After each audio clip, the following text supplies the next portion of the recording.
Hello, welcome to Talks at Google. My name is Ticho Tenev, and tonight I have the privilege to interview Professor John Lennox about his book, 2084, Artificial Intelligence and the Future of Humanity. There will be an opportunity for the audience to ask live questions during the last 15 to 20 minutes of the interview, so please stick around. You will be able to post your questions in the chat window below the YouTube presentation. Dr. Lennox is Emeritus Professor of Mathematics at Oxford University, an Emeritus Fellow in Mathematics and Philosophy of Science at Green Templeton College, and an Associate Fellow of Said Business School, Oxford University. He is an internationally renowned speaker and author on the intersection of science, philosophy, and religion. He has debated Richard Dawkins on the God delusion, the late Christopher Hitchens on the new atheism, as well as Peter Singer on the topic of the existence of God. Dr. Lennox's recent documentary titled Against the Tide deals with his public defense of Christianity and features the actor Kevin Sorbo in conversations with him. It is now available on DVD and Blu-ray and has its own website. Dr. Lennox's website is johnlennox.org. Today's interview was organized by the Christian chapter of the Interbelieve Network at Google, or IBN. IBN is an employee resource that provides a voice to Googlers of religious or belief-related communities. IBN's vision seeks to create a thriving community where Googlers are empowered to safely practice their beliefs, setting the gold standard for mutual respect, understanding, and allyship. I would like to thank Dr. Lennox, the Talks at Google team, IBN, and Barbara Phillips from IBN for making today's interview possible. And by the way, there will be a link to the book in the section of the YouTube presentation. So with this, please help me welcome Dr. Lennox to Google. Welcome, Professor Lennox. Thank you very much. I really am honored to speak to all those Googlers out there. It's a great pleasure for me. Great. The title of your book, it's an interesting title. It reminds us of the famous novel by George Orwell, 1984. It is a dystopian, but your book is not quite like it. It's not entirely dystopian nor entirely futuristic. It talks about not only about future things, but also about things that are taking place right now. Some of them are very disturbing and others very encouraging. By reflecting on AI, you raise questions about information and intelligence. You weigh in on science and religion while fundamentally exploring what it means to be human. You end on a very positive note, and I would like to get back to that a bit later in the interview. But right now, let me just ask you, very first question is really about some terminology. In the book, you talk about narrow AI, general AI or AGI, and transhumanism. These are central topics. Could you explain what they are and how they relate to each other? Well, I shall certainly try to do that. Narrow AI is typically represented by an integrated system consisting of a large database and a powerful computer implemented with an algorithm.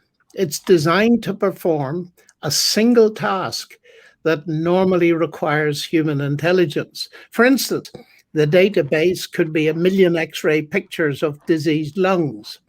They are labeled with their diseases by expert doctors.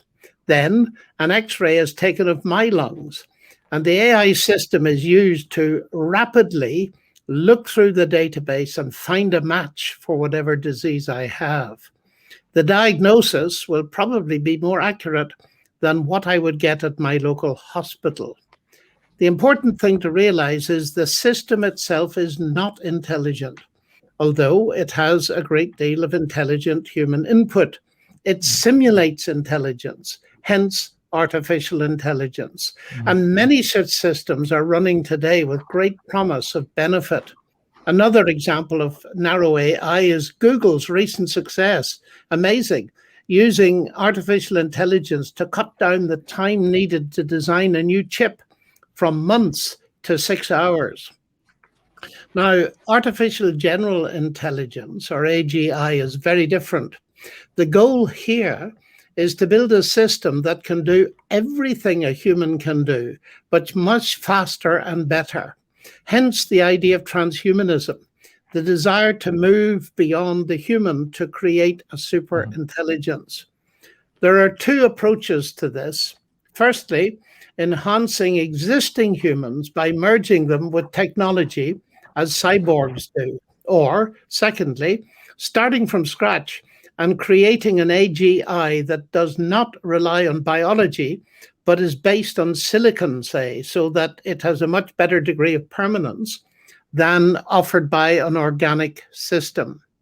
Now, of course, opinions regarding how near we are to achieving AGI differ greatly. Some highly intelligent people expect it to arrive in some form or other, possibly soon. Last Saturday's news feeds told us that the Google UK-based laboratory DeepMind, which is very famous, thinks that powerful reinforcement learning using a principle of reward maximization will be enough to achieve AGI. Whereas, on the other hand, the London Institute of Mathematical Sciences says, far from approaching AGI, AI has not progressed beyond high-dimensional curve fitting. They ask what mathematical insights could lead to more intelligent AI, such as causal reasoning, functional modules, or a representation of the environment. And one very important thing to bear in mind is that in humans, intelligence is linked to consciousness, but the drive for AGI has, in enhancing humans, it will keep the consciousness, but many people feel consciousness is not necessary. What is necessary is the advanced intelligence. Now, it's interesting that a lot of times when we talk about AGI, we imagine all of these ethical problems with it. But your book makes it clear that even today with narrow AI, there is already enough ethical challenges. Could you describe some of them? Yes, there are very many. For example, most of us voluntarily agree to having AI tracking technology in our smartphones, and that can be very useful, for example, for ordering books and so on. However, without our permission, it is harvesting vast amounts of information that is actually being sold on in a lucrative commercial operation. That's the subject of a very important book by Shoshana Zuboff of MIT, entitled Surveillance Capitalism. And such an intrusion of privacy raises obvious ethical problems. Another example has to do with facial recognition technology. It can be used to help police capture criminals, a positive good. But also, the same technology can be used intrusively to exert social control and discrimination in what we may well call surveillance totalitarianism. This is Orwell's Big Brother prophecy come true. And it needs to be emphasized, this is happening now. For example, with the so-called social credit systems that are being rolled out in some countries. And that development poses a real threat, obvious one, to personal corporate privacy and indeed to human rights. Yes, indeed. What about future scenarios, something like the Terminator movie, perhaps? So in your book, you call it super intelligence. So when the intelligence surpasses that of, when artificial intelligence surpasses that of human beings. What is your perspective on the potential dangers of something like that? Well, let's first say that there are many serious and highly intelligent thinkers that hold that some form of superintelligence or AGI will come. Our astronomer royal, Lord Rees, is one of them. And James Lovelock, the author of the Gaia hypothesis, thinks that perhaps even before the end of this century, robots may rule the world and be in charge of humans. That is, he says, if any still exist at that time, because he has no idea whether the takeover will be peaceful or not. Physicist and cosmologist Max Tegmark, president of the Future of Life Institute at MIT, said, in creating AI, we're birthing a new form of life with unlimited potential for good or for ill. And the director of Cambridge University's Center for the Study of Existential Risk said, we live in a world that could become fraught with hazards from the misuse of AI, and we need to take ownership of the problem, for the risks are real. The late Stephen Hawking and Elon Musk expressed fears that AI could lead to the extinction of humanity. And in his last book, Hawking wrote, "The real risk with AI isn't malice, but competence. A super intelligent AI will be extremely good at accomplishing its goals. And if those goals aren't aligned with ours, we're in trouble." But there are other people who think we're not really near to achieving AGI. Jean Mariani, who's an expert on aging, and neuroscientist Daniela Trich say, many have suggested that human intelligence may soon be outstripped by artificial intelligence. But this fear betrays a deep misunderstanding of what human intelligence really is. On the other hand, Google's DeepMind laboratory announced that reinforced learning working on the principle of reward maximization is enough for AGI. We shall see. Yes, indeed.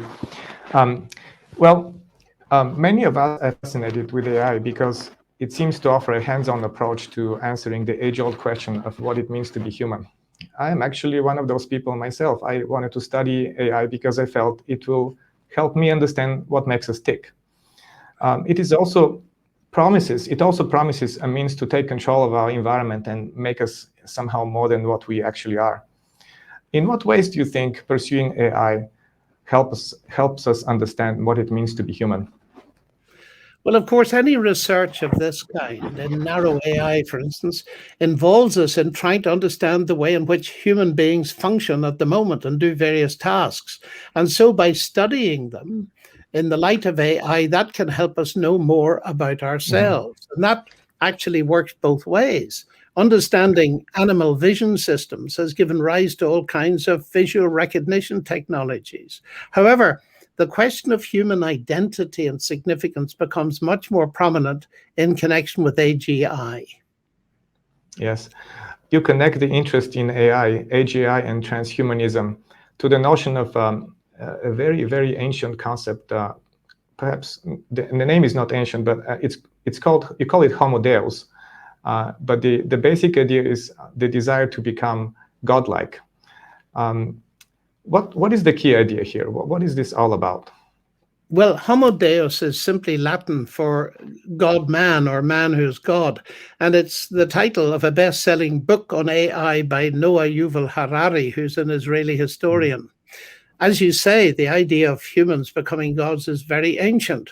According to the biblical book of Genesis, God, the creator, placed the first humans in the Garden of Eden and told them that they could eat of all the trees except the tree of the knowledge of good and evil. Now, this tells us that God gave them the wonderful gift of free will. They were not deterministic robots doing simply what they are programmed to do, and therefore incapable of wonderful things like love. And that, by the way, just in passing, poses a difficulty for the development of machines that are emotionally and morally intelligent. However, so the Genesis account tells us, God's enemy suggested to the first humans that God was against them and wanted to keep them from realizing their full potential. They were told that if they ate the forbidden fruit, they would become like God, knowing good and evil. And here's the origin of the Homo Deus idea. That actually was a lie. The humans ate the fruit and they found that the knowledge they got was not something anyone would wish for. It plunged the world into rebellion against God, and the results of which we see all around us in our fractured world and fractured human nature.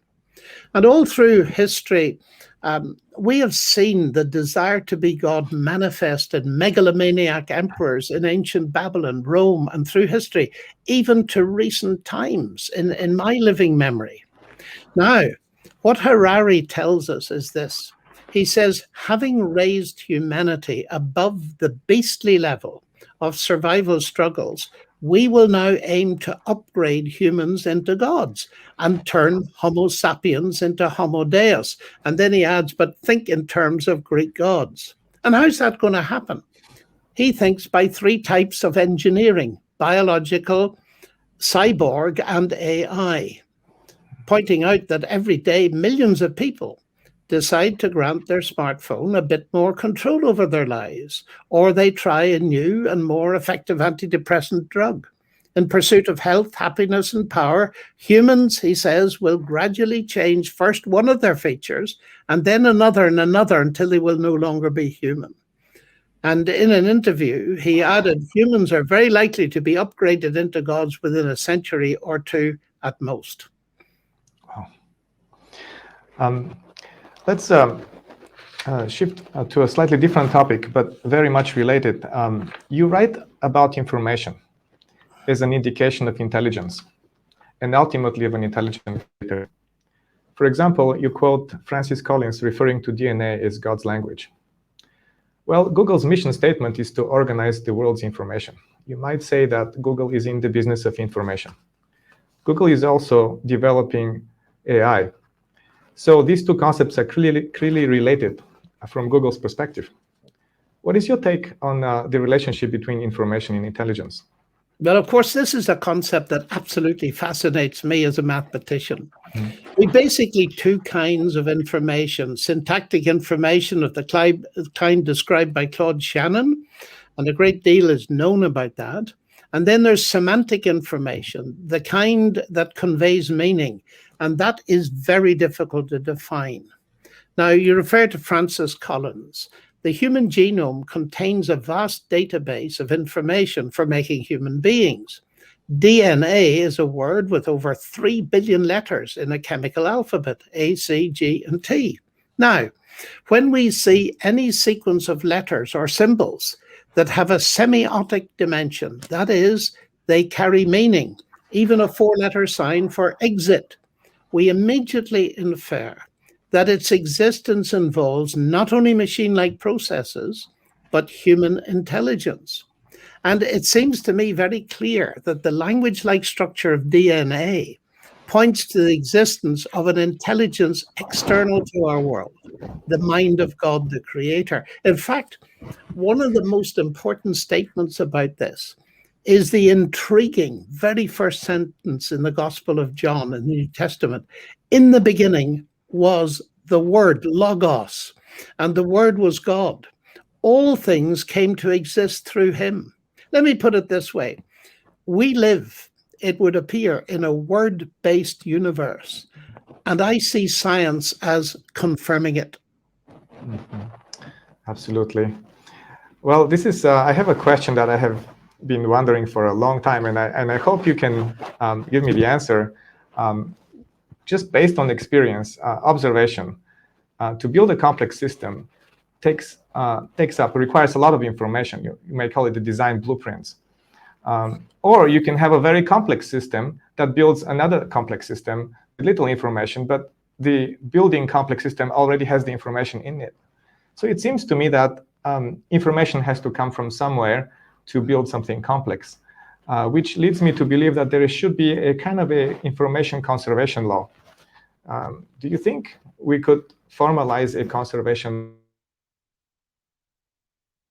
Yes, this is a fascinating observation. And you know, Leonard Breuning, who was author of the landmark book Science and Information Theory, he seems to agree with you. He said, a machine does not create any new information, but it performs a very valuable transformation of known information. And in keeping with this, one of my intellectual heroes, Sir Peter Medawar, who won the Nobel Prize, he wrote this: no process of logical reasoning, no mere act of mind or computer programmable operation can enlarge the information content of the axioms and premises or observation statements from which it proceeds. And for Medawar, this pointed to the existence of some kind of law of conservation of information, in the sense that there are limits to what can be derived from a given set of physical laws. He thought that might mean that certain things may actually be unknowable to science. And he challenged scientists with this very interesting challenge. Can you find a logical operation that would add to the information content of any utterance whatsoever? Leading researcher on the origin of life, Bernd Olaf Küppers, says something similar. There is no complexity generating machine that can generate more complexity than is contained in its input. And that's the key statement to which you referred. This fits, he says, with our fundamental experience that there's no natural process that leads to an enrichment without cause, a creation out of nothing. Now, technically, that seems to me to mean that no Turing machine can generate any information that does not either belong to its input or its own informational structure.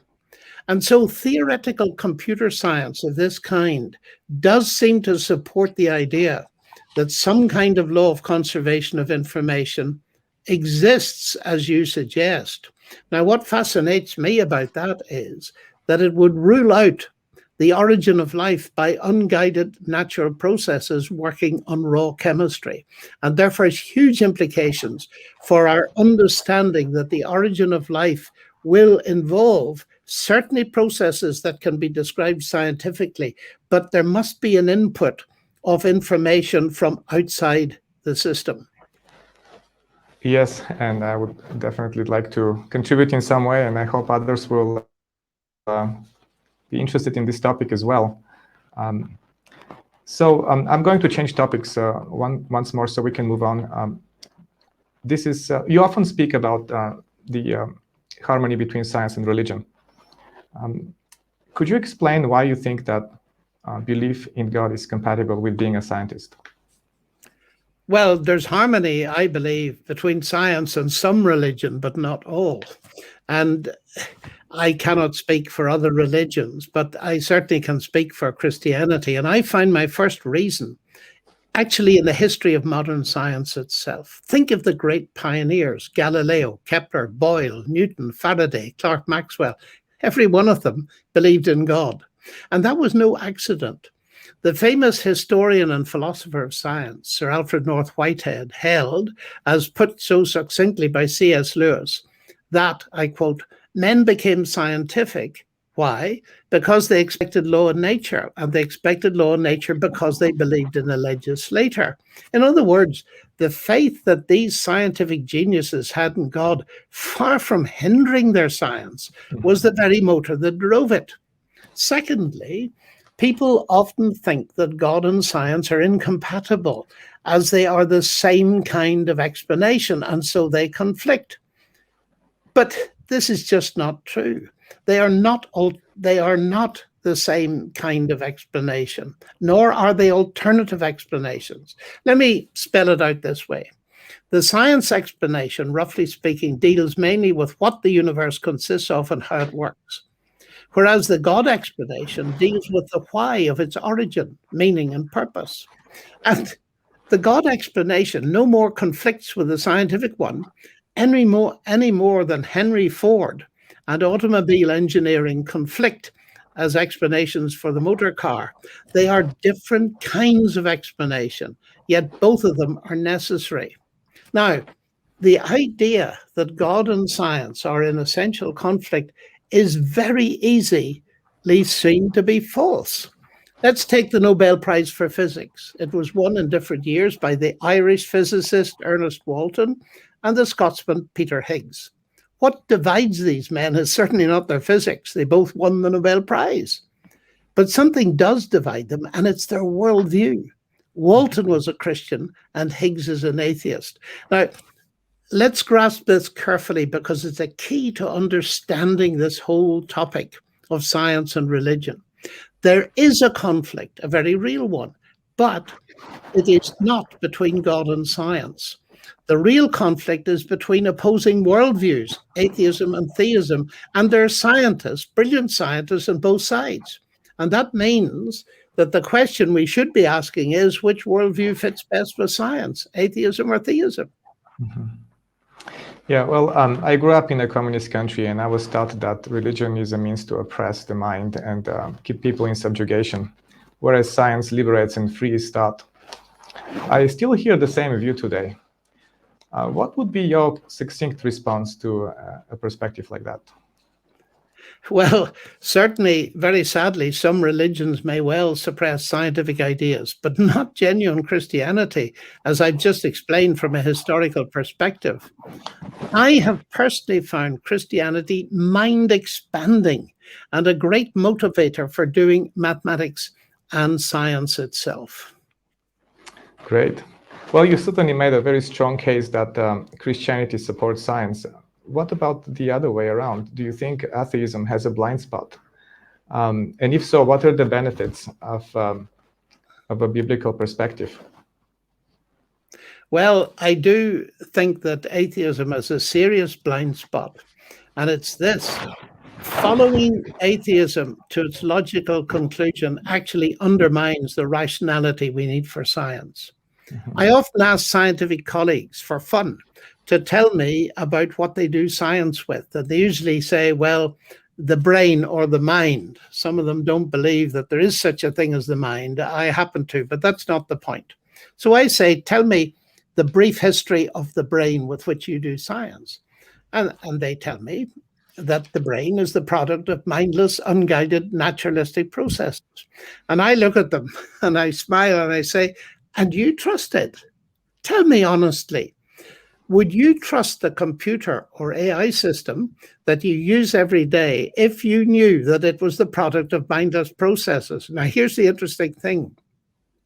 I have always pressed for an answer, and I've always had the answer, no, I would not. So I say to them, I see that you have a problem.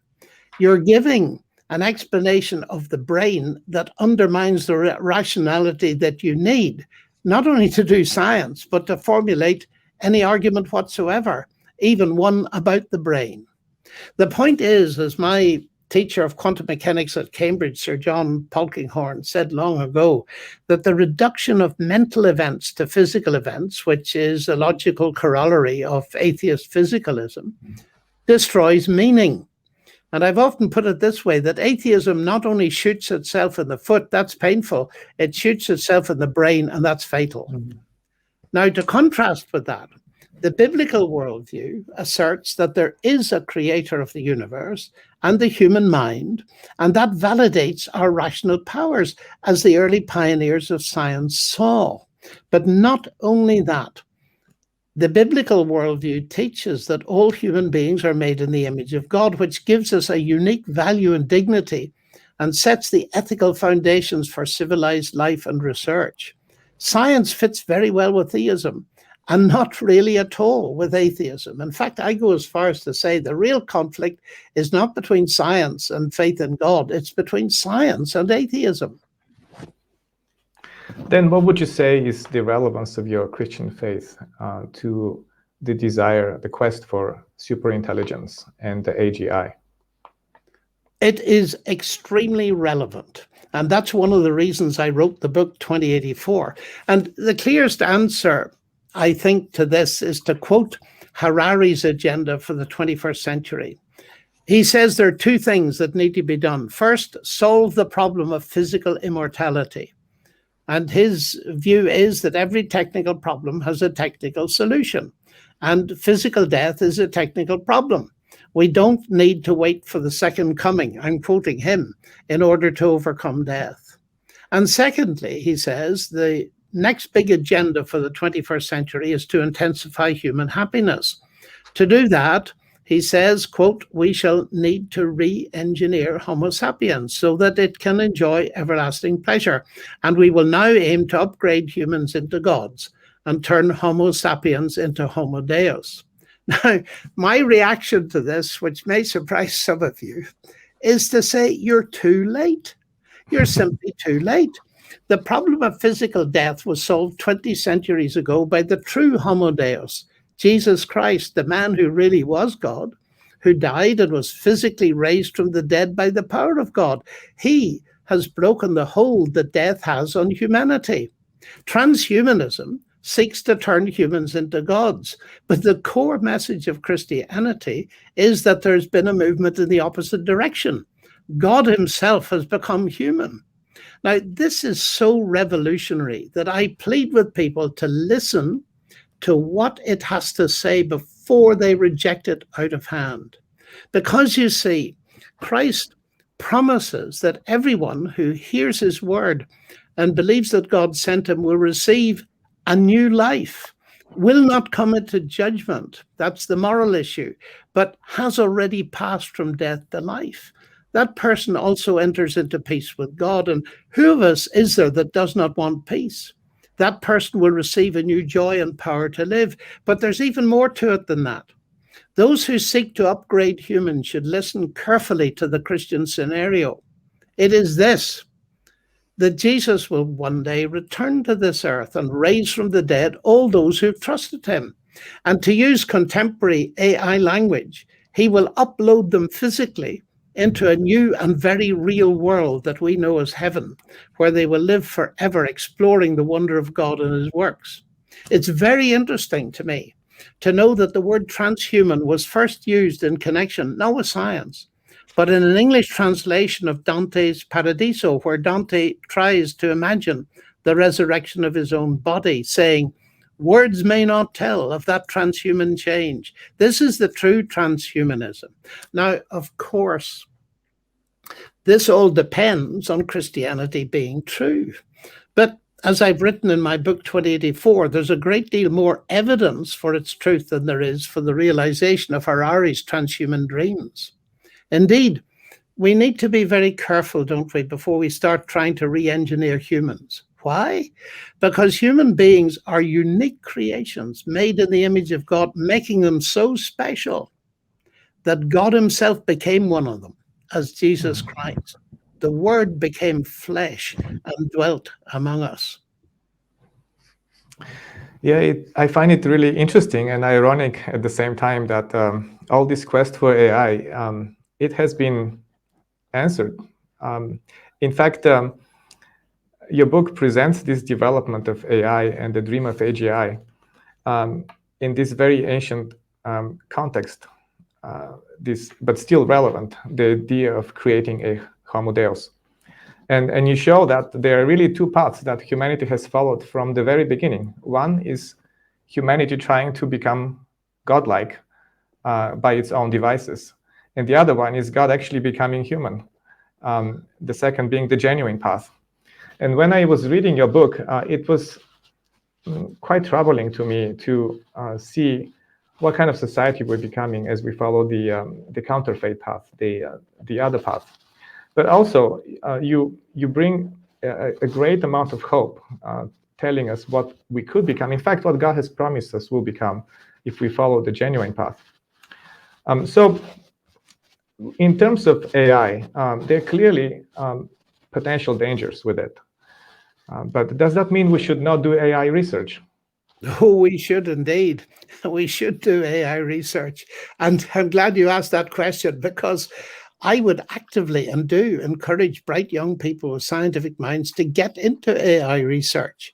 First of all, because of the great good they can do. For instance, the work of Rosalind Picard, outstanding in her effective computing lab at MIT. She's successfully developed facial recognition AI technology that can see from a child's face whether it is about to have a seizure, and she can prevent that happening. It's a wonderful thing, as you will see if you look at her TED Talk. Also, from what we've said, it's obvious that we need people working in AI that can think ethically about it. You see, the ethics built into any kind of AI system will be the ethics of a person or group of people. And as Christians, we should be at the table to influence that input positively. I was watching a lecture by Jordan Peterson recently on Genesis, and he paused and said the statement that God made human beings, male and female, in his image is the foundation of all civilized life. I believe that that basis for ethics need to be brought to the table of AI research, particularly when it involves the nature of humanity. Well, thank you very much for this insightful conversation. I have just one more question before we open up for the live Q&A from the audience. And let me just once again remind our audience that you can type in your questions in the chat window below the YouTube presentation. So my last question for you is, what would you say to encourage those of us who work in the high-tech industry when we face challenges living out our faith and spiritual convictions? Well, I think the first thing is to do good scientific work to the best of our ability. And secondly, as we do that work, to be people of integrity, willing to help our colleagues, be team players of such quality that others eventually ask us what lies behind it all, and give us an opportunity in a non-threatening way to present to them a reason for the hope that we have in Christ based on his historical resurrection from the dead. Now, at this point, many of you may say to me, come on, how can you believe that kind of history as a scientist? Surely that's impossible. Okay, well, let's take the history first. One of the world's leading contemporary historians and experts on the New Testament is N.T. Wright, and he concludes this: the historian of whatever persuasion, and that means atheists and Christians and all the rest, has no option but to affirm both the empty tomb of Jesus and the meetings with him as historical events.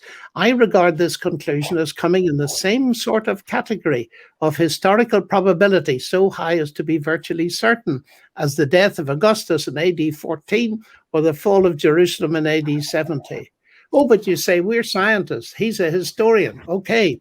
You mentioned Francis Collins earlier, and in a fascinating interview in Scientific American with John Horgan, Francis, who's director of the NIH in the USA and formerly director of the Human Genome Project, said this: my first struggle was to believe in God, not a pantheist God who is entirely enclosed within nature, or a deist God who started the whole thing and then just lost interest, but a supernatural God who is interested in what is happening in our world and might at times choose to intervene.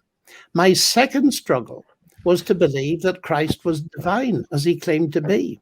As soon as I got there, the idea that he might rise from the dead became a non-problem. I don't have a problem with the concept that miracles might occasionally occur at moments of great significance, where there is a message being transmitted to us by God Almighty.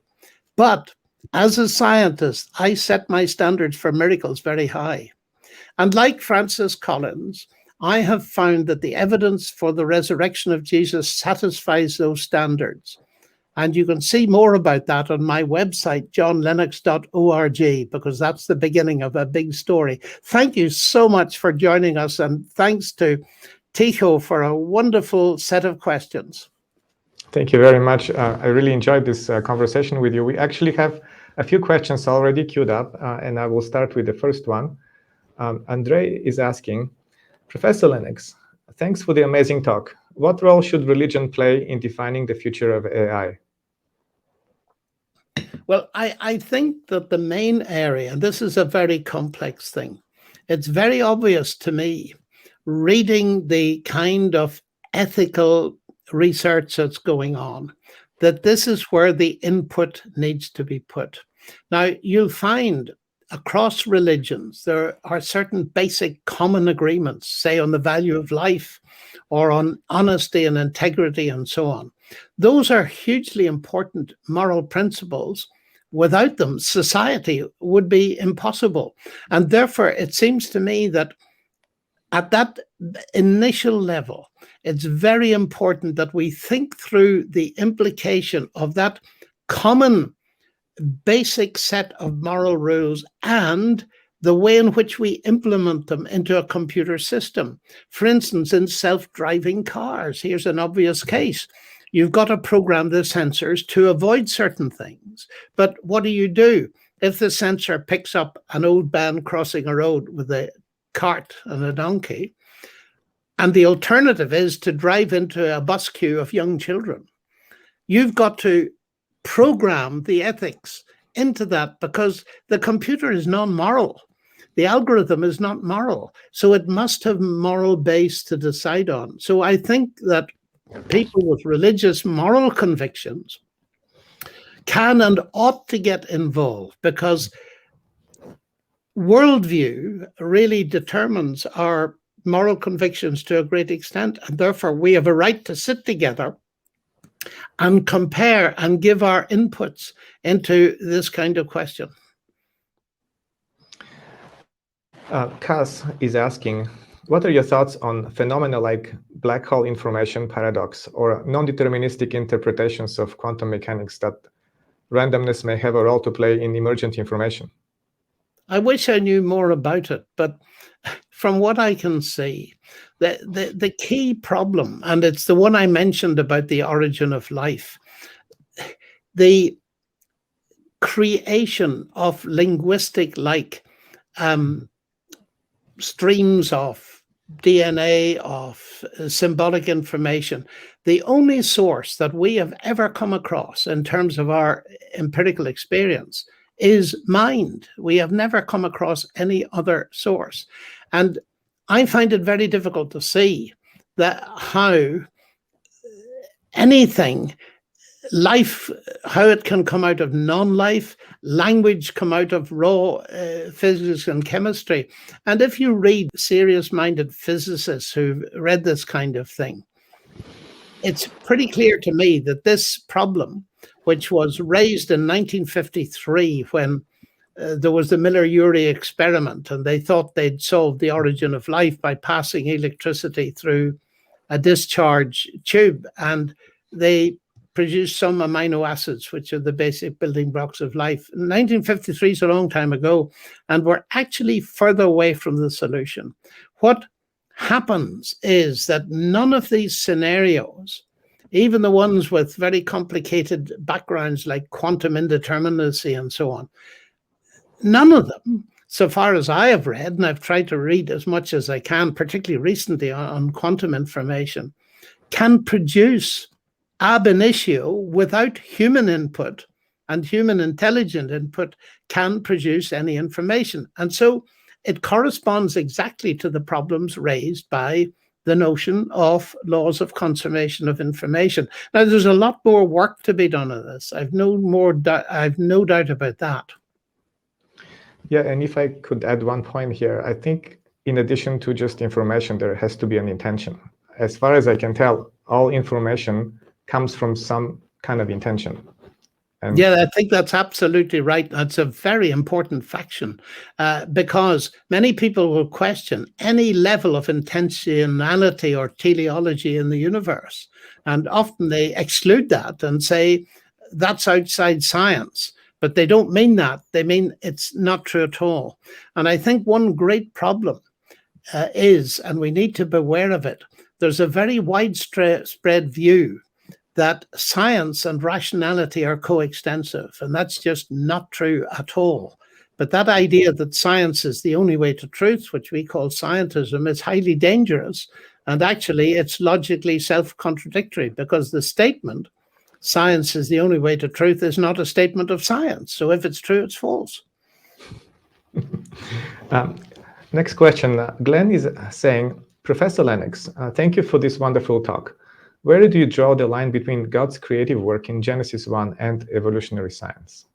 Well, this is a fascinating question, and I'm glad to be able to tell you that I have a new book coming out called Cosmic Chemistry, Do Science and God Mix? And I have done a lot of work in updating a book that I wrote some time ago, and this is one of the central arguments in it. Drawing a line, well, what I would say is this, without going into huge detail, because you need to look at my website for that. The basic problem is, first of all, a confusion about what evolution is and does. We have a mechanism, clearly, a natural selection, mutation, genetic drift, and a few other things, and it clearly does something. That's very clear. And we can trace adaptations and various things back to that mechanism. But the question, the deep question is this creative? We can see it produce variation. Now, for a long time, there was great confusion created by Richard Dawkins in his book, The Blind Watchmaker, because he says that this blind mechanism, natural selection, is responsible, I quote, for the existence and variation in all of life. He has admitted, and it took him a very long time to do so, that that is not true. It may be responsible for some of the variation. That's pretty obvious. We can see that happen. But evolutionary processes, by definition, cannot be responsible for the origin of life. Why? Because you need to have life before natural selection or mutation can operate. And it's there we need to concentrate. And you see, if we are thinking of naturalistic material mechanisms, we're thinking in a sense abstractly of a machine. And if we regard whatever those mechanisms as machines, then the Church Turing thesis says they can be simulated by a Turing machine. And if a Turing machine cannot produce any information beyond what's in its input or informational structure, that shows you that you cannot get the origin of life without an intelligent input from outside. The meaning of a system will not be found inside a system. As Lord Jonathan Sacks, the Jewish polymath, the chief rabbi, said in one of his books. That's a good point. The next question actually is from two people, Alan and Sophia. Both are asking, what is your opinion on consciousness? Is it completely reliant on the brain as a computing mechanism and therefore replicable by artificial intelligence? Or is there something supernatural occurring? Oh, this is a wonderful question. And I'm sure my answer will not satisfy you, but it's a great question because it's clear there's a connection between consciousness and the human brain, because we can measure, for example, the result of what we see in terms of electrical stimulation. So what I can see from my reading, and I've actually written a little bit, a chapter in a monograph on this because it fascinates me, that there's a brain story and there is a mind story, but they're not the same. You see, a neurologist can tell what's going on in my brain, but he can't tell what's going on in my mind. I can tell what's going on in my mind, but not what's going on in my brain. So there appears to be a fundamental difference and a very clear coupling between the two. But mind and brain, it seems to me, are simply not identical. Now, it was very unpopular to say that until relatively recently, where some leading thinkers like David Chalmers are beginning to rethink the materialistic view. You see, information, coming back to information is not material. It may reside on material substrates, but it isn't material. And to my mind, that's the end of materialism. So we have this great mystery that's totally opaque to science at the moment and to everything else as far as we can see.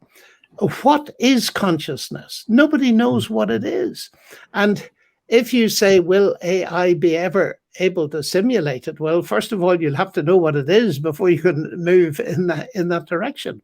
Nobody knows what consciousness is. And I've consulted the world's leading thinkers on it and read their stuff. They just simply do not know.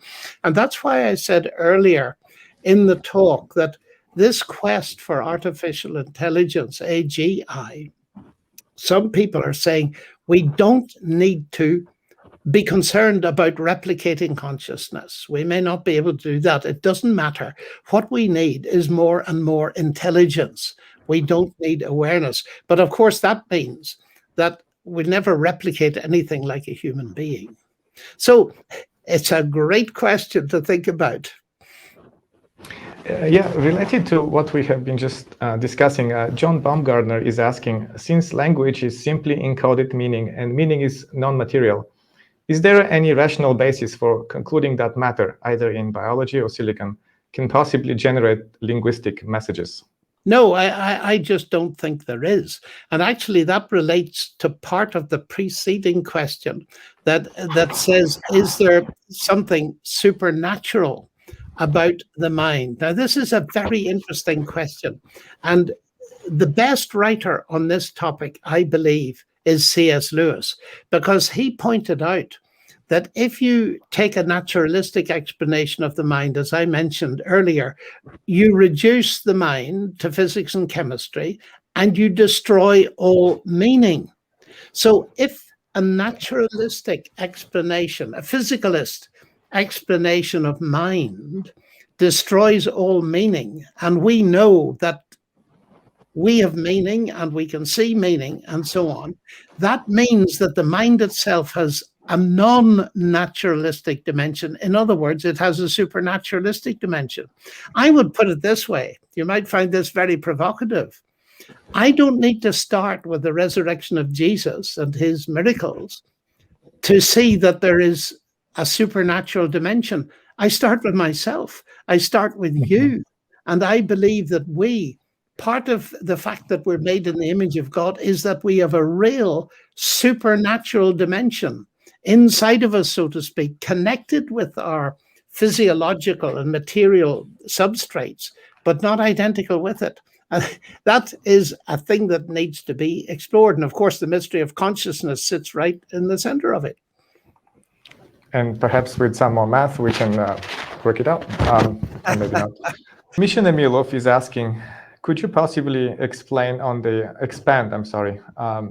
idea that human brain could not evolve naturally?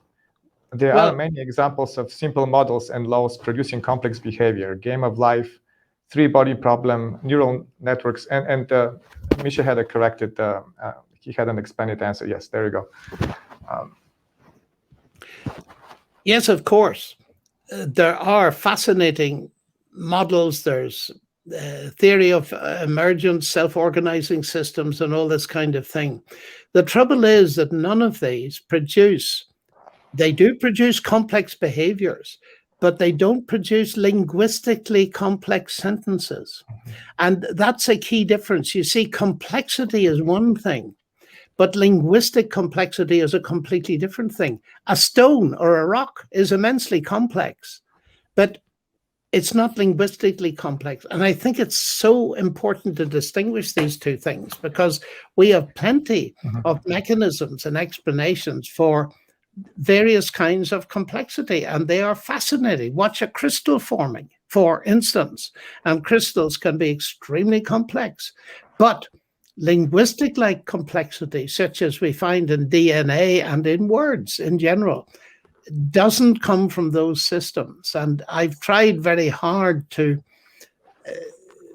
write about this in great detail in my new book, Cosmic Chemistry: Can Science and God Mix?, which will be out in September, I hope. Hopefully an easy question from Shilpi. She's relaying her son's question. If an AI was able to perfectly mimic a human, emotions, reason, and so on, do you think it would go to heaven upon death? Well, that's a hypothetical question. And what do you mean by mimicking? This is one of the old questions. You know, the Turing test. If a machine, say an AI machine, can answer questions spoken to it by a human and deceive that person into thinking it as a human, is it a human? And should we treat it as a human? And so the word mimicking, that's the problem, and simulating. And there are lots of things we don't know. God has not told us everything that it is possible to know. But this is such a speculative and hypothetical question that I would run a great risk in even attempting to understand it, let alone answer it. So I do apologize to the ingenuity of the questioner. Tiziano is asking, I hope I pronounce your name right. What is your view on free will and AI? Is free will real or an illusion? And can AI ever achieve it? Wow, how long have you got? We got 4 minutes. Is a hugely important concept. And I hinted at it in my talk. I said, one of the things that Genesis makes very clear to us is that human beings have at least a certain freedom of choice that makes them moral beings. Because if you have no freedom, you cannot be a moral being. And that's why most of us believe that we have some degree of freedom because we are moral beings. Now, I know there's a whole range of thinkers that deny the actuality of free will, like the late Stephen Hawking and so on. But it seems to me extremely clear that the greatest gift that God has given to all of us is that ability, even though it's limited. I can't choose to run at 50 miles an hour. I just can't choose to do that. But it's the ability to say yes or no, particularly to other people and to God himself, because that's where love comes from. If my wife was a robot and she came home and I pressed the button marked kiss and she gave me a clanky technological kiss, it wouldn't be very thrilling, would it? There'd be no warmth or humanity to it. The key to human relationships and relationships with God is, of course, that we're free to choose. And let me say this, one of the things that convinces me of the truth of Christianity is that God doesn't browbeat us. He's not a totalitarian God.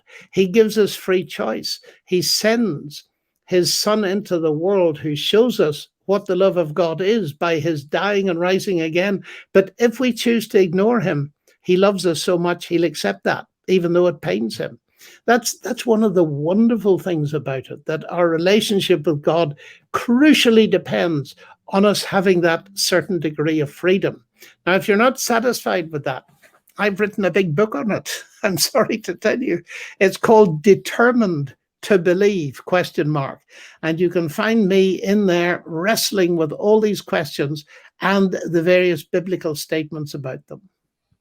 We're almost out of time, so I would like to finish with the question from Landon, which says, thank you for speaking to us today. How can we best advocate for moral principles in AI research in the face of growing moral relativism in our culture? How can we choose firm standards? Well, thank you very much for that question. And it seems to me that you yourself are aware of firm standards. And what really gets through to people, I think, is if we turn out to be in our workplace people that can be trusted, people of moral integrity, because people notice that.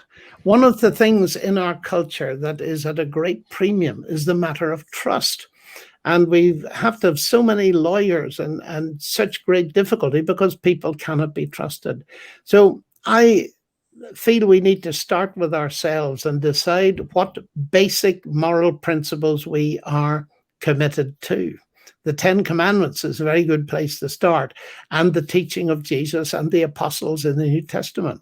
And as Christians, God will give us the power to live by those principles, not that we don't fail, but we can seek his help in living in society. And if we do so, I believe he will give us real opportunity to then discuss why we believe those principles. I find in life the important thing is not to preach at people, but to be friendly, to ask them questions about these big issues and ask them where they get their values from and what their values are, and get them out into the open. And I discover, like Socrates, if you ask people questions, they'll soon ask you some questions. And that gives you an opportunity to enter into the debate. But doing it gently and with respect, you will never lose face by doing that. And I try to do it in my own little way. And I know the difficulty in the relativistic culture, but you know, it's good to be armed with some good arguments. And nobody believes that all morality is relative. If they tell you that, kick them on the toe and see what happens. And if they say you shouldn't do that, you say to them, oh, but I thought all morality is relative. I thought I'd enjoy doing that. And no one believes that all truth is relative, especially when they go to the bank manager to try and borrow a sum of money. A friend of mine once said that people only think things are relative when they regard them as of very little importance. And that can help you carve a pathway through all these questions. But you know, I used to think that I'd solve all these big questions when I was 30 and then I'd begin to live. And somebody told me, and I've never forgotten it because it's so useful, they said, you've got it wrong. Solving the questions is living. So instead of regarding these things as big problems to be solved, and then we get on with living, we can, and especially if we're Christians, and this is where we can really put our faith in God to work, we can realize that maturing as people, as individuals, and being good workers in AI or anywhere else can be achieved and be very satisfying when we discover that God gives us his strength, even though we fail so often. The wonderful thing, to my mind, is God accepts me, not dependent on what I've done or achieved, but because of what Christ has done, and that sets me free to live. Absolutely. Well, thank you very much, Professor Lennox, for a wonderful and enlightening talk. And actually, I also want to thank our audience for great questions. And with this, we must conclude the talk for this time.